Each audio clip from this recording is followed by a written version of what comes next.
Hi guys, আজ আপনাদের সাথে কথা বলবো আধার কার্ডের একটু গুরুত্বপূর্ণ আপডেট নিয়ে। এর জন্য আমি আধার কার্ডের অফিসিয়াল ওয়েবসাইটে চলে এসেছি।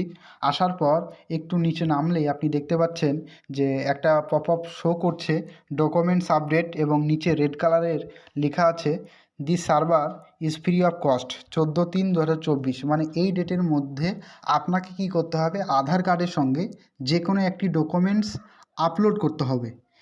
যদি আপনি না করেন এই ডেটের মধ্যে, তাহলে আপনাকেও লাগতে পারে প্যান কার্ডের মতো 1000 টাকা ফাইন। তা এই ভিডিওতে এ টু জেড বিষয় আপনাকে দেখাবো কিভাবে আপনি আপনার আধার কার্ডের সঙ্গে ডকুমেন্টস আপলোড করবেন। এর জন্য আপনাকে কী করতে হবে, উপর যে আপনি লগ ইন অপশন দেখতে পাচ্ছেন, এই লগ ইন অপশানে আপনাকে ক্লিক করতে হবে। ক্লিক করা মাত্রই নতুন একটা পেজ আপনার ওপেন হচ্ছে। এখানে আপনি দেখতেই পাচ্ছেন যে ওপরে আপনার শো করছে যে এন্টার আধার। এখানে আপনার আধার নাম্বার বসিয়ে দিতে হবে। নিচে আপনাকে ক্যাপচার কোড, ওপরে যে আপনি এই ক্যাপচার কোডটা দেখতে পাচ্ছেন, এই ক্যাপচার কোডটা আপনাকে এখানে বসিয়ে দিতে হবে। বসানোর পর সেন্ড ওটিপি, এই যে সেন্ড ওটিপিতে আপনাকে কী করতে হবে, ক্লিক করতে হবে। সেন্ড ওটিপিতে ক্লিক করা মাত্রই আপনার আধার কার্ডের সঙ্গে যে মোবাইল নম্বরটা রেজিস্টার আছে সেখানে একটা ওটিপি চলে যাবে 6 সংখ্যক। আপনাকে নিচে ওটিপি, এন্টার ওটিপি বলে যে অপশানটা আপনি এখানে দেখতে পাচ্ছেন, এই এন্টার ওটিপি অপশানে আপনাকে ক্লিক করতে হবে, দিয়ে আপনাকে ওটিপিটা বসিয়ে দিতে হবে। বসানোর পর নিচে যে লগ ইন অপশান আপনি দেখতে পাচ্ছেন, এই লগ ইন অপশানে আপনাকে ক্লিক করতে হবে। ক্লিক করা মাত্রই যে ব্যক্তির আপনি আধার নাম্বার আপনি দিয়ে ওপেন করলেন, সেই ব্যক্তির এই যে মাই আধার অপশানে এদিকে আপনার পুরো এই যে ডিটেলস, এখান থেকে তার আধার কার্ড আপনার শো করবে আপনি ক্লিক করলেই। নিচে আপনি দেখতে পাচ্ছেন ডকুমেন্ট আপডেট অপশানটা, এখানে ক্লিক করলেন। ক্লিক করা মাত্রই এই মতো আপনার একটা অপশান আপনার দেখাবে। তারপর আপনাকে কী করতে হবে, যে নেক্সট, আপনাকে নেক্সটে ক্লিক করতে হবে। তারপর আবার আপনাকে সেমভাবে নেক্সটে ক্লিক করতে হবে।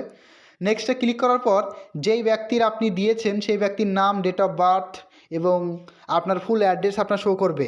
চেক বক্সে আপনি ক্লিক করবেন। ক্লিক করার পর আবার আপনি নেক্সট করে নেবেন। নেক্সট করে নেওয়ার পর আপনাকে যে কোনো একটি ডকুমেন্টস আপডেট করতে হবে, তার গাইডলাইন্স আপনাকে এখানে প্রোভাইড করা হয়েছে।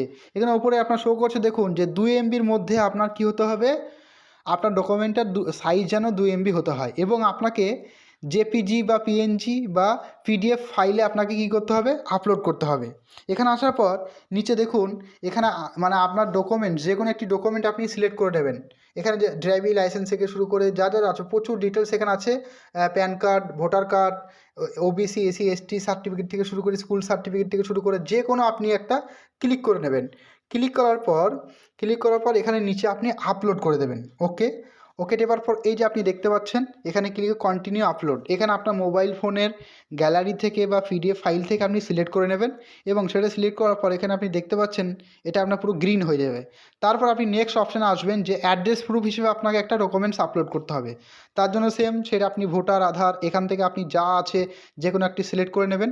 সিলেক্ট করে নেওয়ার পর আপনার কি হবে, এখানেও সেমভাবে এটা ওকে করে দেওয়ার পর আপনি এখানেও গ্রিন হয়ে যাবে। তারপর এই যে চেক বক্সে আপনি ক্লিক করবেন এবং আপনি নেক্সটে ক্লিক করে দেবেন। নেক্সটে ক্লিক করা মাত্রই আপনার আধার কার্ডের সঙ্গে একটি ডকুমেন্টস আপনার আপলোড হয়ে যাবে। এটা আপনি তার পরবর্তীকালে কী করবেন, যখন আপনি চেক করতে চাইবেন তখন